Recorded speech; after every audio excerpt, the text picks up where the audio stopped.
sapagkat start pa lang po yan, may ginagawa na po ang Diyos sa ating mga buhay. Amen? Mayroon na pong pinagaling ang ating Panginoon. Wala pong iba, kundi i-claim po natin yan. Amen? Huwag po natin pagdudahan ang kapangyarihan ng ating Diyos. Amen? Sapagkat pag pinagaling na tayo ng ating Panginoon, ang sakit na yan ay hindi na yan uulit. Dahil pinagaling ka na ng ating Diyos. Amen? Sige po, tayo po muna ay manalangin. Hindi pa po ako nakapanalangin. Dahil sa sobra pong power, kapangyarihan ng ating Panginoon sa pagkilos niya po ngayong umagang ito. Ngayon po ay sama-sama po tayong yumuko, manalangin, magpapakumbaba po tayo sa ating Diyos. Hallelujah, Jesus. Thank you, Lord God. Tunay nga po, amang banal, amang Diyos na makapangyarihan sa lahat, na may gawa ng langit at lupa. Sa pangalan po ng aming Panginoong Jesucristo Jesus, kami o Diyos sama-sama, nagpapakumbaba, humihingi ng tawad sa lahat po ng aming kasalanan, sa lahat po ng aming kalikuan, sa lahat, Lord, ng aming mga kayabangan, sa lahat-lahat ng iba't uring kasalanan na aming pong nagawa, Panginoon. Sa oras na ito, O Jesus, kami po'y humihingi ng kapatawaran. Patawarin mo po kami, ang iyong makapangyarihang banal na dugo, ang siyang ililinis mo sa amin sa oras na ito, Panginoon.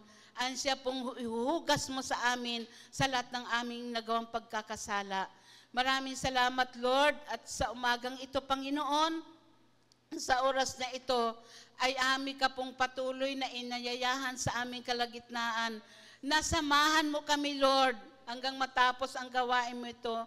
Banal na Espiritu, ang iyong salita na aming pong pagbulay-bulayan, Panginoon, na ituturo mo po sa amin, Jesus. Ipaunawa mo ito sa aming buhay, Panginoon. Sa aming puso, Lord, i-anoint mo ang aming mga tenga habang kami po ay nakikinig. Lord, habang kami po, O Diyos, ay nakaupo, Panginoon, ipaliwanag mo, ipaunawa mong mabuti, Panginoon, ang salita mo sa aming mga buhay. Nang sa ganon, Jesus, uuwi kaming taglay namin, Panginoon, ang lahat, Lord, ng aming kahilingan sa iyo, O God. Maraming salamat at tunay po, Panginoon, pinababalutan namin sa iyo ng banal na dugo ang buong tahanan mong ito. Lord, maging ang mga kapatid namin na papunta pa lamang po sa lugar na ito para purihin ka, sambahin ka, Panginoon, ay balutan mo po sila na makapangyarihan dugo. Maraming salamat po. Itago mo kami sa imalabay na pakpak, Jesus. Lord, thank you po. Ito pong aming panalangin sa pangalan ng aming Panginoong Hesus. Ang lahat ng anak ng Diyos ay magsabi ng Amen and Amen. Ang ating pong tema ngayon, dahil April na po, at tunay nga napakaganda. Ayan po, basahin po natin yan. Christ's sacrifice is the answer. Amen po ba? Ano po nga ba ang Christ's sacrifice is the answer? No? Ang sabi po dyan, yung being reconciled with God. Amen? Sino po ba ang nagsakripisyo para po sa atin para magkaroon tayong muli ng pag-reconcile sa ating Diyos? Sino? Taas po ang kamay. Sabay ganon. Sino po? Si Jesus po. Amen? Ang Panginoong Hesus lamang po ang nagsakripisyo para po sa atin. Amen po? At tunay nga po sa ating pong panimula, no? Ang buhay po ba natin ay puno ng mga tanong? Ang buhay po ba natin ay puno ng mga katanungan? No? At tayo po ba ay maraming hinahanap, no? Yung mga kahulugan, o kahulugan ng buhay mo. Nagtatanong ka sa sarili mo, ano bang kahulugan ng buhay ko sa mundong ito? Amen? At yung pag-asa, no? Hinahanap din natin yan. May pag-asa ba ako sa mundong ito? May pag-asa ba ako sa hinaharap? Amen? At ang layunin sa iba't ibang paraan. Ang iba'y talagang bumabaling sa filosofiya. Ang iba naman ay sa relihiyon. Amen? Habang ang iba ay sinusubukang punan ang kanilang kawalan ng laman sa pamamagitan ng tagumpay, pera o kasiyahan. Pero mga kapatid, no, ang lahat ng ito na iyo pong nadarama, na iyong mga katanungan, walang ibang sakripisyo kung hindi ang kasagutan naka sa ating Panginoong Hesus. Amen? Ang lahat ng ito, ang ating Panginoon, ang kasagutan, ang kanyang sacrifice. Amen po ba?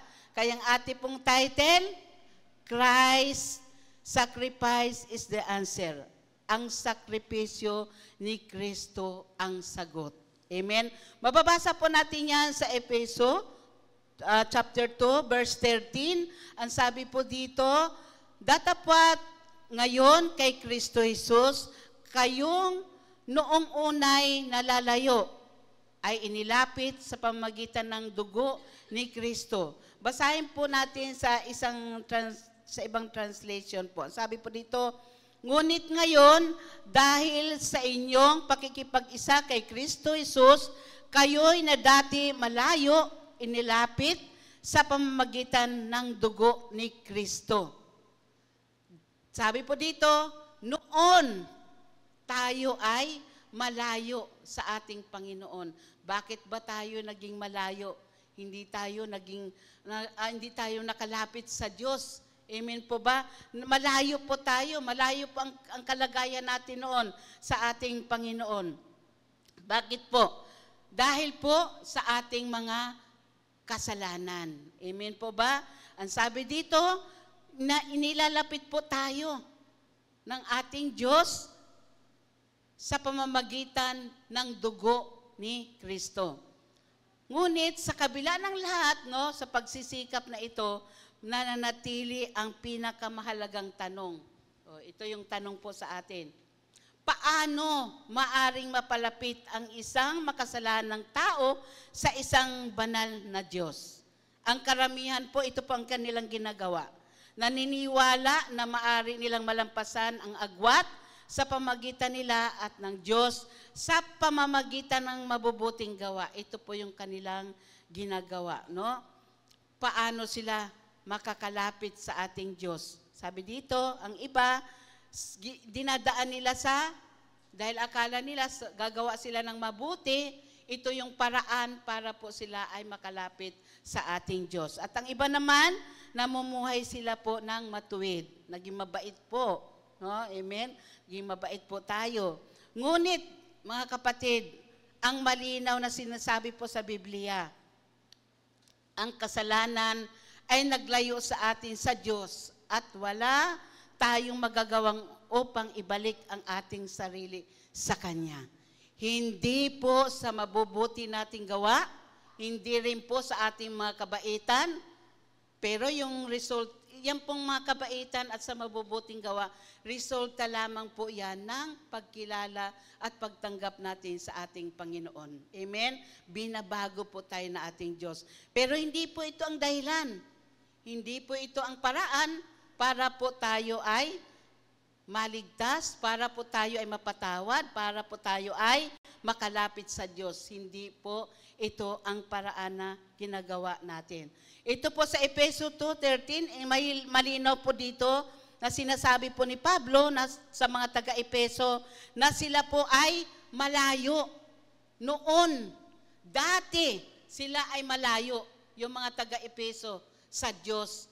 Hindi lamang sa spiritual na kalagayan, maging sa physical na kalagayan, malayo po ang Efeso sa ating Diyos. Amen po ba? Ngunit ngayon ay inilapit tayo sa pamamagitan ng dugo ni Kristo.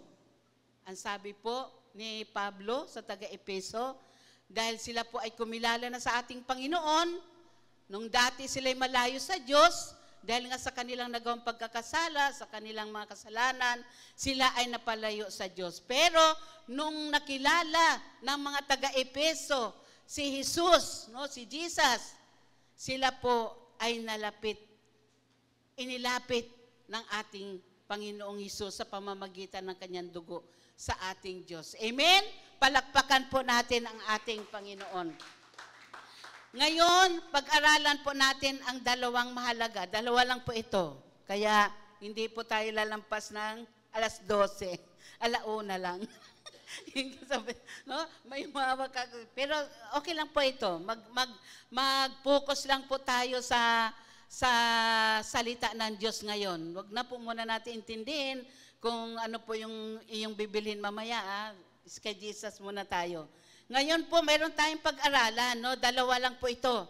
Mahalagang katotohanan sa talatang ito. Sa talatang Efeso chapter 2 verse 13. Ang sabi po dito sa una, ano po yung problema? Bakit hindi tayo makalapit sa ating Diyos? Ano po yung hadlang? Ang kasalanan. Amen? Ang problema, una, ang kasalanan ay nagpapahiwalay sa atin sa Diyos. Talaga naman po, ang kasalanan ay siyang nagpapahadlang sa atin para hindi tayo makalapit sa Diyos. Dahil ang Diyos natin ay banal, no? At walang makaabot sa kanyang kalwalhatian. Ngayon, ang pangalawa, ano ang solusyon sa ating mga problema, sa problemang ito, na hindi tayo makalapit sa Diyos? Ang dugo ni Kristo ang nagpapalapit sa atin sa Diyos. Amen? Sabi dito, ano man ang iyong kalagayan sa buhay, ang mensaheng ito ay para sa iyo at para din sa akin. Para po sa atin lahat ito. At ang sabi rin po dito, no, kung ikaw ay naghahanap ng kaligtasan o kailangan mo lamang ng paalala ng biyaya ng Diyos, buksan natin ang ating puso sa kanyang salita ngayon. Kaya sabi ko nga po, ituon po natin ang ating puso at isipan sa salita na ito ng ating Panginoon. Number 1, ang problema.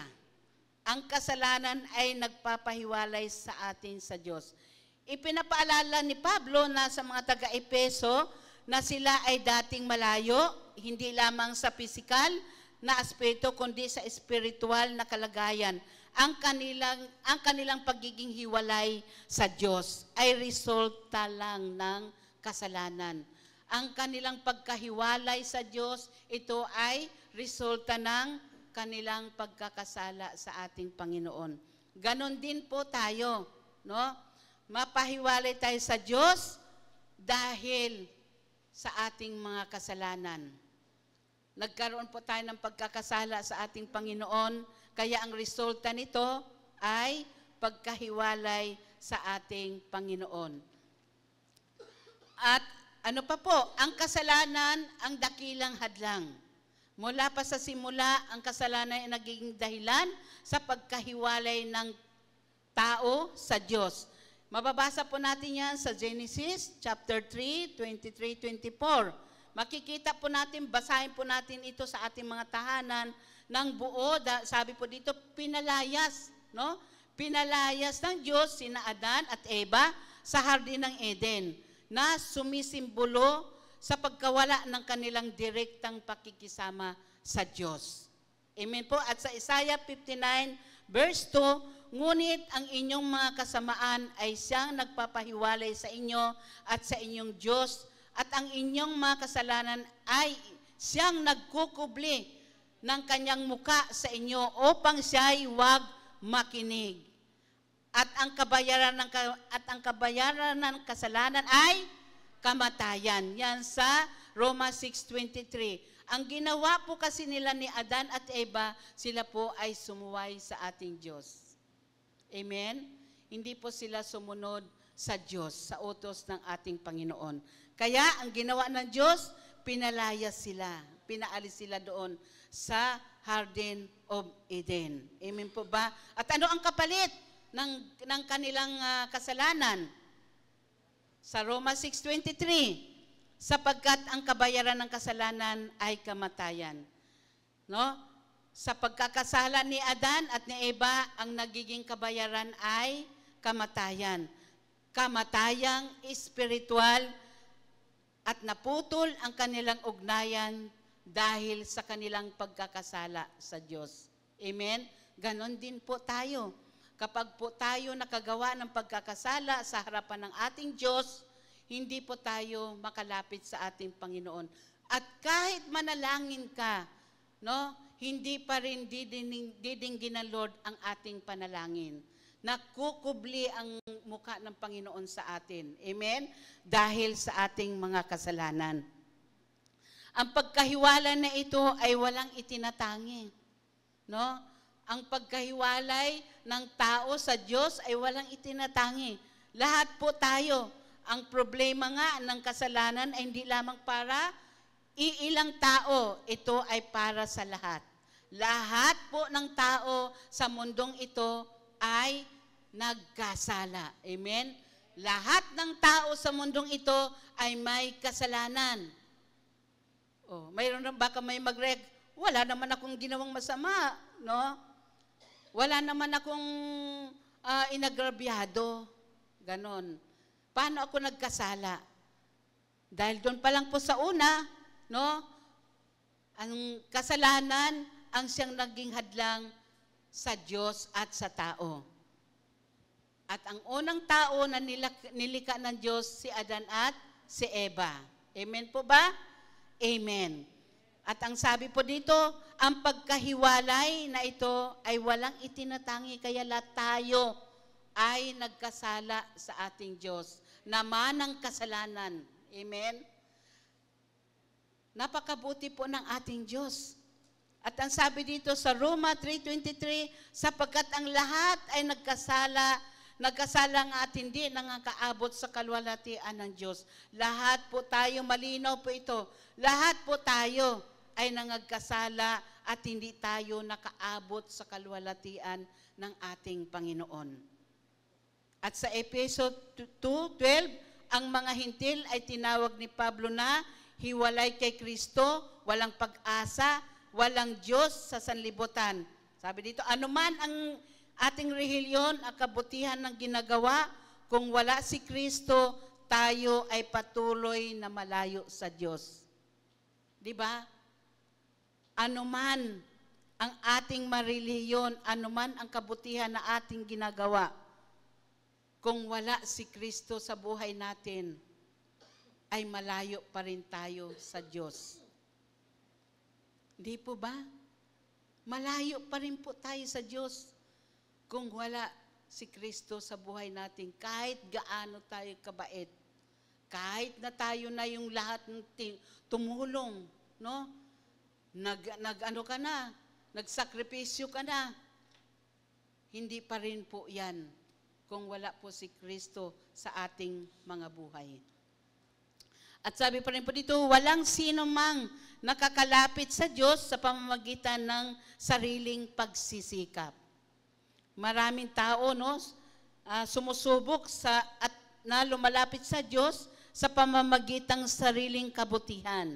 Yun nga yung kanina, yung mga ritual, ginagawa po ito o sa moralidad.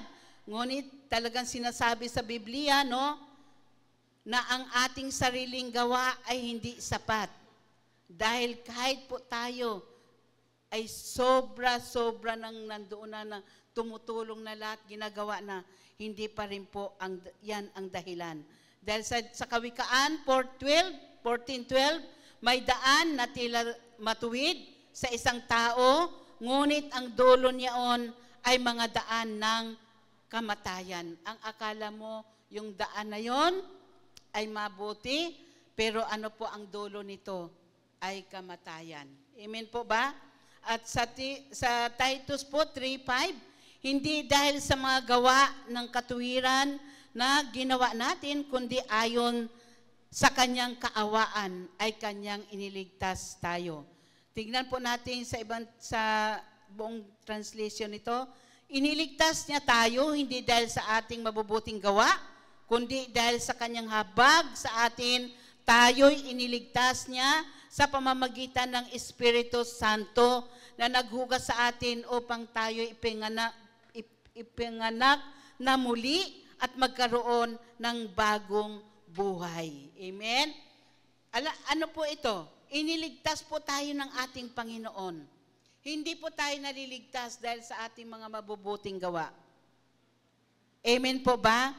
Kundi dahil sa kanyang habag sa atin. Naligtas po tayo dahil sa biyaya at habag ng Panginoon sa ating mga buhay. Amen? Palakpakan po ang Diyos na nagliligtas sa ating mga buhay. At sa Efeso, chapter 2, 8, 9, sabi po dito, sapagkat sa biyaya kayo'y nangaligtas sa pamamagitan ng pananampalataya at ito'y hindi sa inyong sarili, ito'y kaloob ng Diyos, hindi sa pamamagitan ng mga gawa upang ang sinuman ay mangagmapuri. Amen? Malinaw po dito, no? Sapagkat sa biyaya tayo nangaligtas sa pamamagitan ng ating pananampalataya sa ating Panginoon para ang lahat ay hindi po magmapuri. Kasi kung batayan lamang po ng kaligtasan ay ang kabutihan, ang gagawa tayo ng kabutihan, ay siguro hindi na si Jesus nagsakripisyo. Diba?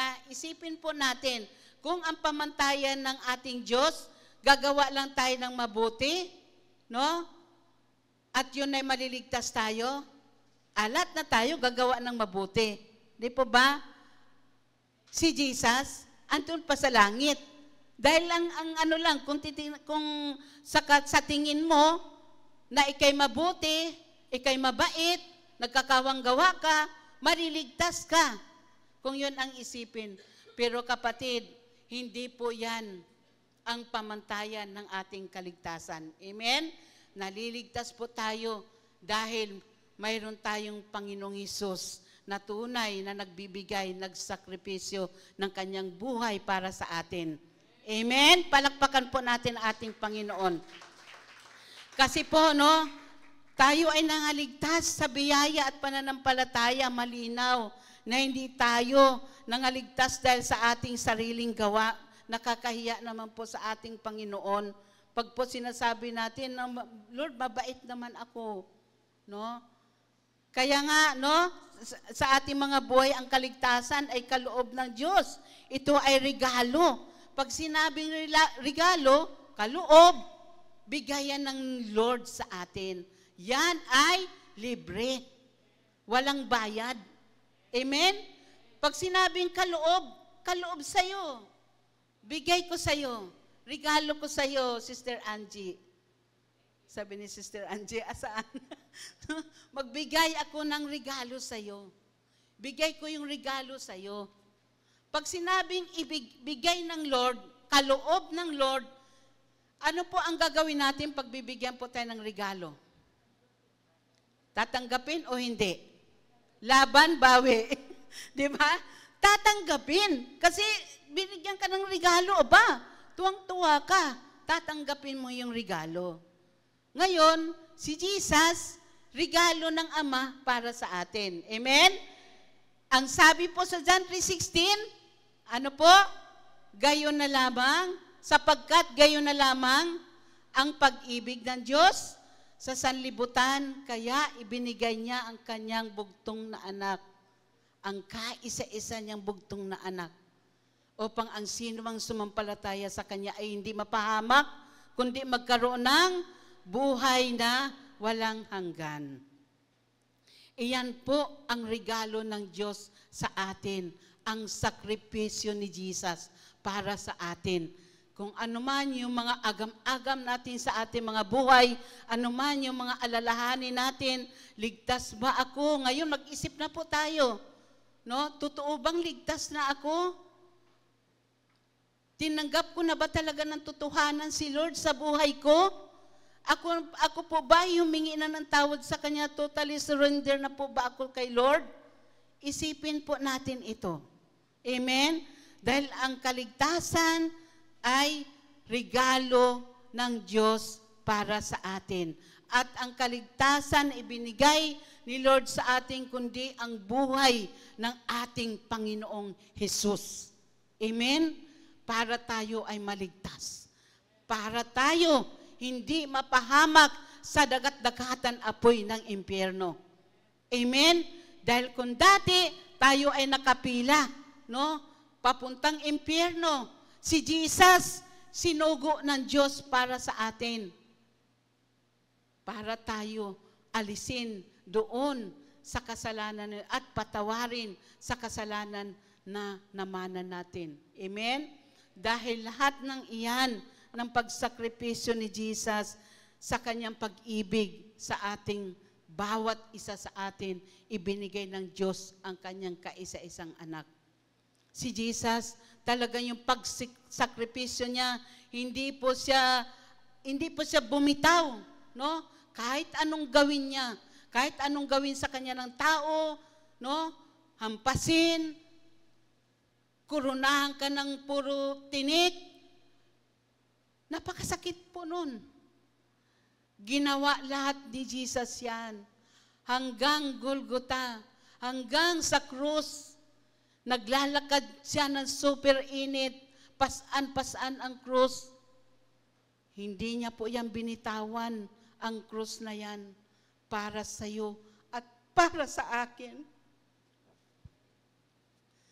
Diba? Mahal po tayo ng ating Diyos. Hindi niya po tayo binitawan. Hindi niya po tayo sinukuan hanggang sa krus upang tayo ay maligtas lamang sa kapahamakan, sa dagat-dagatang apoy ng impyerno. Pero bakit? Niligtas ka na ng Diyos. Nasaan ka ngayon? Bakit? Kaunting pagsubok, kaunting naranasan mo lang, nawala na tayo. Samantalang si Jesus, sa sobrang sakripisyo niya para sa atin, hindi siya bumitaw. Hindi siya nagreklamo. Wala siyang sinabing, aray! Wala. Pero tayo, ang tindi ng mga reklamo natin. Di ba? Napakabuti po ng ating Panginoon. Hindi niya po tayo iniwan. No? Napakasaklap ng ating buhay kung walang tagapagligtas. Di po ba? Napakasaklap po ng ating danasin kung wala si Jesus na nagsakripisyo po para sa atin. Ang lahat ng ating mga dinanas, ang lahat ng ating mga kinakaharap ngayon, ang sagot po, ang sakripisyo ng ating Panginoon sa krus ng Kalbaryo. Lalo na po ngayon, malapit na po ang sinasabing Holy Week o Semana Santa. Marami po ang gagawa ng kaparaanan para po sila'y mapatawad daw.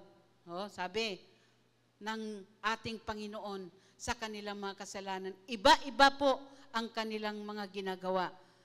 Hindi na po natin kailangan yan. Hindi na po natin kailangan saktan pa ang ating mga sarili.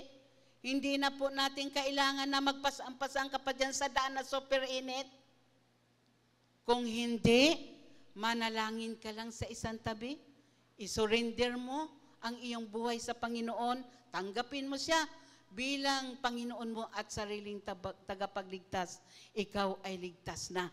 Hindi mo na kailangan pang pahirapan ang iyong sarili. Hindi mo na kailangan ibilad pa ang iyong sarili para mapapatawad ka sa iyong mga kasalanan dahil ginawa na po yan ng ating Panginoon. At siya lang ang makagagawa niyan. Wala na pong ibang pangalan. Si Jesus lang. Amen? Amen. Palakpakan po natin ating Panginoon. At ang pangalawa po, ito po yung ating solusyon. No? Ang solusyon po, ang dugo ni Kristo ang nagpapalapit sa atin sa Diyos. Amen? Sinabi ni Pablo, ngunit ngayon, kay Kristo Jesus, kayo'y nilapit sa pamamagitan ng dugo ni Kristo. Dito natin makikita yung sagot. Amen? Ang dugo ni Kristo ang naglilinis ng ating kasalanan. Sa kamatayan ni Jesus sa krus, ay ang kabayaran para sa ating kasalanan. Walang ibang paraan upang malinis tayo, kundi sa pamamagitan ng kanyang dugo. Malinaw po na ang dugo po na tumigis sa krus ng Kalbaryo ang siyang kabayaran ng ating mga kasalanan. Nilinis po ng Lord tayo ng kanyang dugo. Kahit na anong sinlaki man, kahit na anong laki ng kasalanan mo sa Panginoon, kahit anong dumi mo sa harap ng Panginoon, basta lumuhod ka, manalangin ka sa Diyos, humingi ng tawad, ang paglilinis ng dugo ng Panginoong Hesus ang siyang na kabayaran ng ating pagkakasala. Amen? Siya po ang naglilinis sa lahat ng ating pagkakasala, ang banal na dugo ng ating Panginoon. Wala nang paraan ang Diyos para tayo malinis. At wala din paraan ang Diyos para mabayaran ang ating kasalanan, kundi ang kamatayan ni Jesus sa krus ng Kalbaryo. Amen? Damdamin po natin yung buhay natin ngayon kung gaano tayo kapalad, gaano tayo minahal ng Diyos. Dahil hanggang tumigis ang kanyang dugo para ilinis sa ating mga kasalanan. Sabi sa 1 John 1:7, at nilinis tayo ng dugo ni Jesus na kanyang anak, at nilinis tayo ng dugo ni Jesus na kanyang anak sa lahat ng kasalanan. Efeso 1:7, na siyang kinaroroonan ng ating katubusan sa pamamagitan ng kanyang dugo ng kapatawaran ng ating mga kasalanan. Amen? Sa pamamagitan po ng dugo ng ating Panginoon, tayo po ay nilinis. Sa Hebreo 9:22, at maliban na sa pagkabuhos ng dugo ay walang kapatawaran. Amen? Malinaw po yan sa salita ng ating Panginoon. Maliban na walang pagkabuhos ng dugo ng ating Panginoon ay wala pong magiging kapatawaran. Sabi pa po dito, ang dugo ni Kristo ang nagdadala sa atin ng kapayapaan sa Diyos. Bago natin nakilala si Kristo, tayo ay mga kaaway ng Diyos dahil sa ating kasalanan, ngunit sa pamamagitan ng kanyang dugo, tayo ay pinagkasundo sa Diyos. Amen? Ang dugo ng Panginoong Hesus ang siyang luminis sa ating mga kasalanan, kung kaya tayo ay nagkaroon muli ng paglapit sa ating Diyos. Amen? Amen. Hallelujah. Thank you, Lord. Magpasalamat nga po tayo sa ating Panginoon. Sabihin po natin, salamat, Panginoong Hesus. Napakabuti po ng ating Diyos.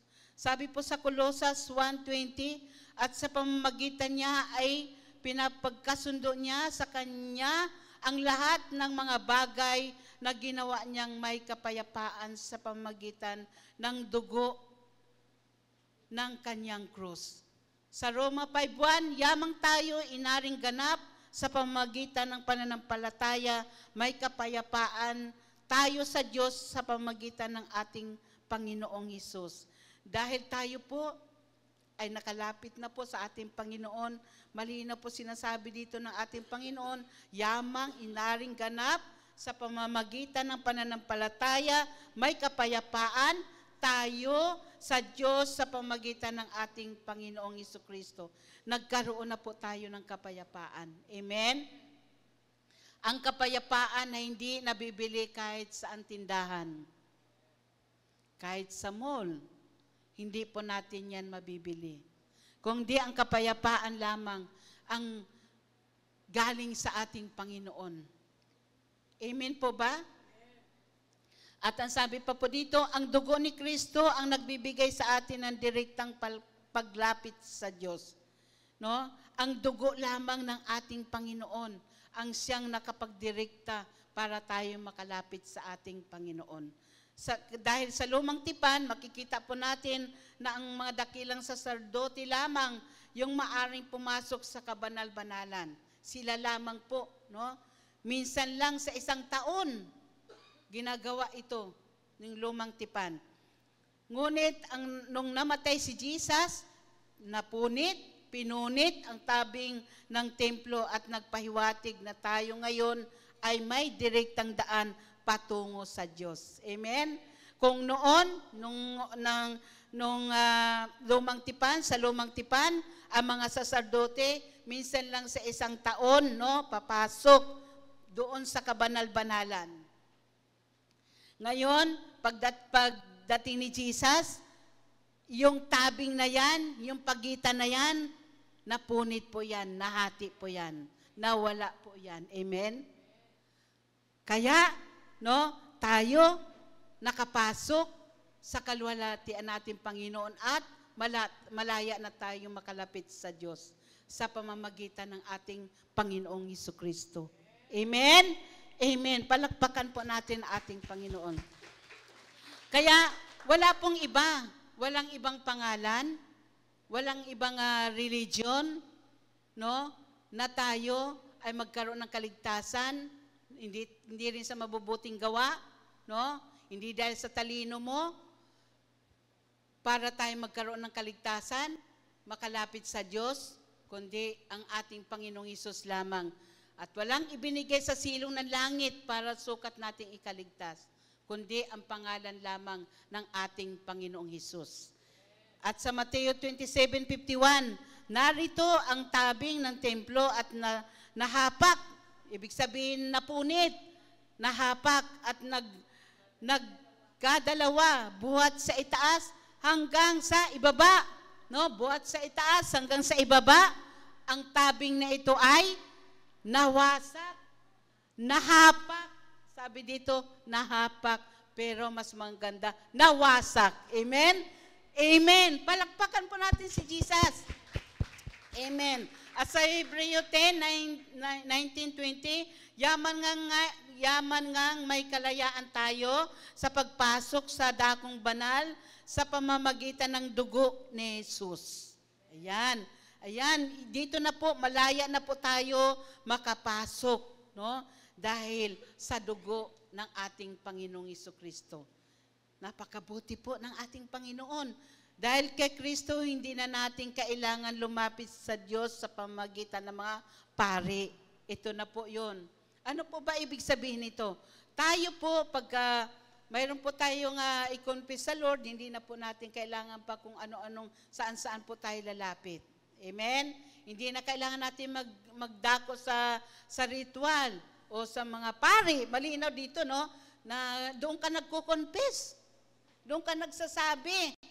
Mamaya, di ba? O kaya doon ka nagsasabi sa isang tao, sa lahat mong nagawang pagkakasala, baka mamaya, imarites ka pa, Hindi na. Wala ka ng ibang pupuntahan na surenderan ng iyong buhay, na ihayagan ng iyong makasalanan, kundi si Jesus lamang. Amen? Sa Lord ka dumirekta. Sa Lord ka mismo, lalapit para humingi ng tawad sa ating Panginoon. Amen? Palakpakan po natin ating Diyos. Amen. Tayo po ay napakaikli lang po nito, Talagang, pero po, punong-puno po ito ng pagtuturo ng Diyos sa atin. Alam niyo po ba, nung inaral ko ito, nag-remind po sa akin, itong katuruan na ito, ay maihambing po natin ito sa evangelism or crusade. Itong tinuro ng Lord sa atin. Amen? Healing crusade. Amen? Napakaganda po nito. At ang sabi nga po dito sa ating panghuli, mayroon tayong direktang pakikipag-usap sa Diyos dahil mayroon tayong direkta ng relasyon sa ating Panginoon. Amen? Ano po ang solusyon? Ang dugo ng ating Panginoong Hesus. At ano po yung problema? Kasalanan. Babalik tayo sa solusyon.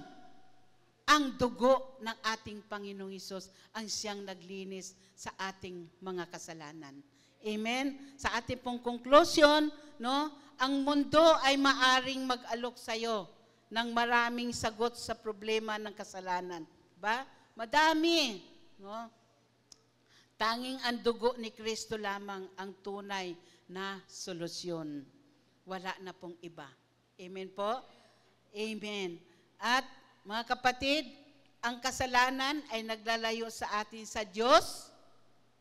Ang pangalawa, ang dugo ni Kristo ang naglalapit sa atin, sa Kanya. Amen? Sa Diyos. Amen po? Amen. Kung hindi mo pa tinanggap si Kristo, gawin mo ito ngayon. Lahat ba ay tumanggap na sa ating Panginoon? Amen. At kung ikaw ay ligtas na, ipamuhay mo. Ipamuhay mo ang pasasalamat sa Kanyang biyaya. At ito ang pinaka-the best po natin gawin, ibahagi ang mensaheng ito sa iba. Amen? May kapangyarihan sa dugo ni Kristo. Ang kapangyarihan ng dugo ni Kristo ang siyang magliligtas sa lahat ng tao na hindi pa nakakilala sa ating Panginoon. Amen? Amen. Ito po ay ihayag natin, wag po lang natin ito sarilinin. Amen? Ihayag po natin ito sa ating mga kaibigan, sa ating mga kakilala, sa mga kapitbahay, higit sa lahat sa ating mga kapamilya. Amen po? Sige po. Tayo po ay umawit sa ating Panginoon. Palakpakan pa po natin minsan ang ating Diyos na buhay. Amen. Thank you, Lord. Thank you, Lord. Thank you, Jesus.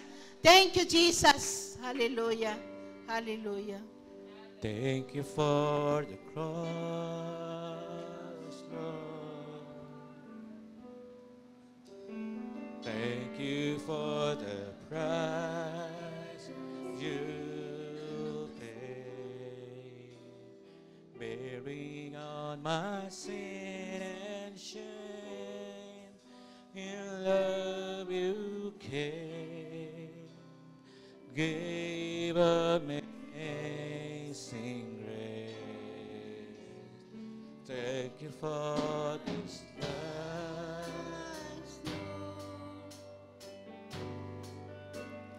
Thank you for the nail-pierced hand, washed in your cleansing flow. Now all I know, your forgiveness and embrace. Hallelujah. Hallelujah, Lord. Hallelujah. Yes, Lord. Hallelujah. Sikaraya labahay, sikaraya lababasikante.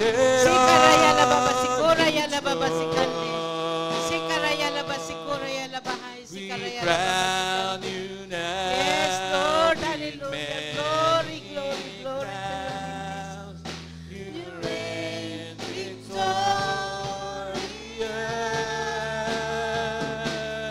victorious, high and lifted up. Jesus, Son of God, the darting of heaven crucified. Worthy is the Worship Lamb. the Lord. Worship the Lord. Worthy Worship is Jesus.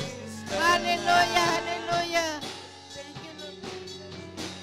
Seated on the throne,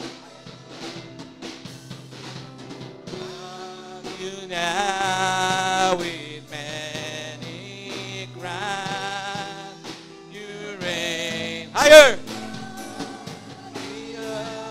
high and lifted up, high and lifted up, Jesus, Son of God, the darting of heaven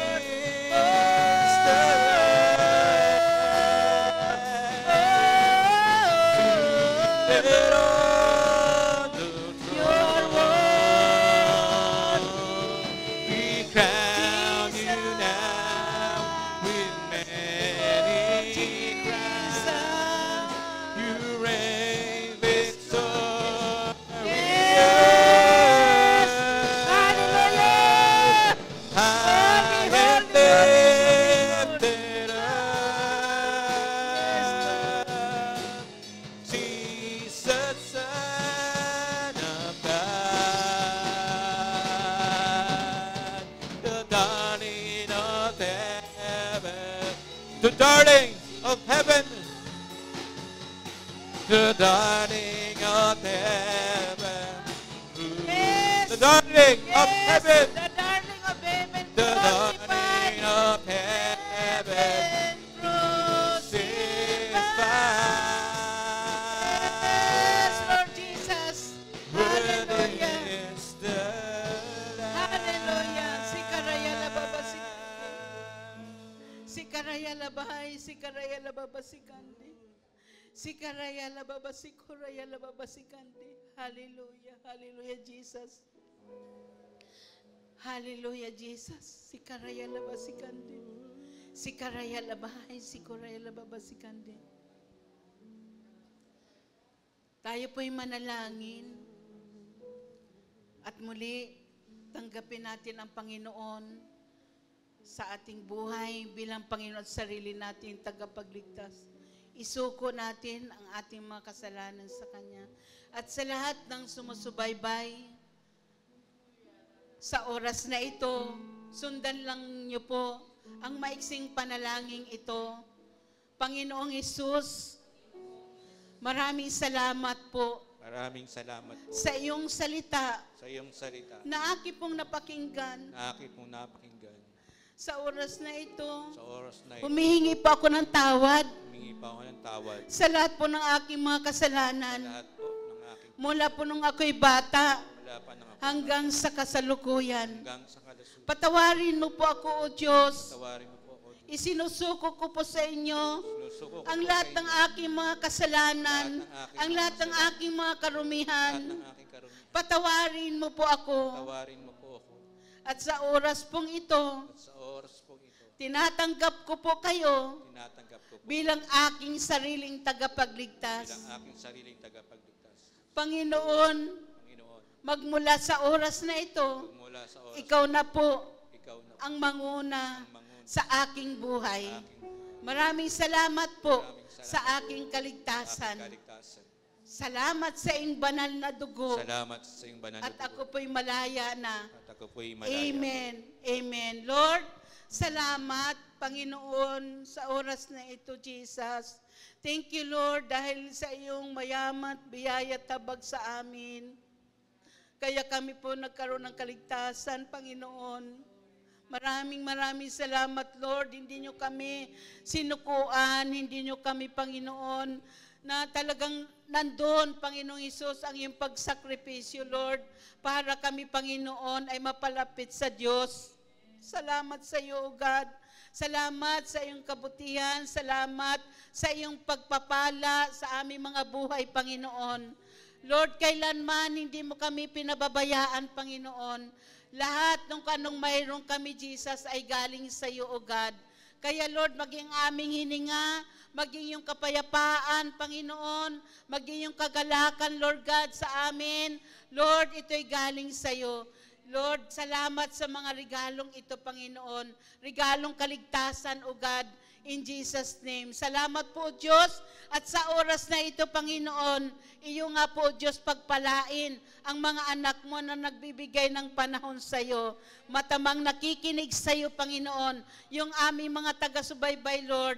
Yung mga nanonood, Panginoon. Lord, nakikinig ng salita mo. I-bless mo siya, Panginoong Hesus. Pagpalain mo ang kanilang mga buhay, Panginoon. At ingatan niyo, Lord, ang bawat mga anak mo. Yung kaligtasan na aming pong natanggap sa iyo. Iyo po, Panginoon, pakaingatan, O God. In Jesus' name. Maraming salamat, Lord. I-bless mo nga po ang kapatid naming ito na tunay, O Diyos, hindi niya po alam yung kanyang damdamin, Panginoon. Nais niya po, Lord, na paglingkuran ka. Pero, Lord, tulungan mo siya, Panginoon, sa mga humahadlang na ito.